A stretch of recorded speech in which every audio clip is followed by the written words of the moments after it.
ಮುಂಜಾನೆ ಎದ್ದ ಕೂಡಲೇ ನಿನ್ನ ನೋಡೋ ನೆಪವ ಹುಡುಕುವೆ ಕೇಳೋಕಂತ ನಿನ್ನ ಮಾತನು ಮೌನಿಯಾಗೆ ನಾನು ನಿಂತೆನು ಒಂದು ನಗುವ ನೀಡಬಾರದೇನು ನಿನ್ನ ಕಡೆಗೆ ನೋಡುವಾಗ ನಾನು ಕೂಗೋಕಂತ ನಿನ್ನ ಹೆಸರನ್ನು ದನಿಯ ಚಂದ ಮಾಡಿಕೊಂಡೆನು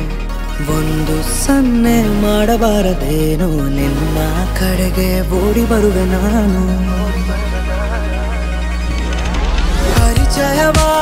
ಪರಿಚಯವಾದ ಪರಿಪರಿಯಾಗಿ ನನಗೆ ಥರಥರವಾದ ಸಡಗರವೊಂದ ತಂದಿರುವೆ ನನ್ನ ಎದೆಯೊಳಗೆ ಸವಿನಯವಾಗಿ ಸೆಳೆದರೆ ಹೇಗೆ ಸನಿಹಕ್ಕೆ ಬರದೆ ಇರಲೇ ಥರಥರವಾಗಿ ಹೊಸ ಥರ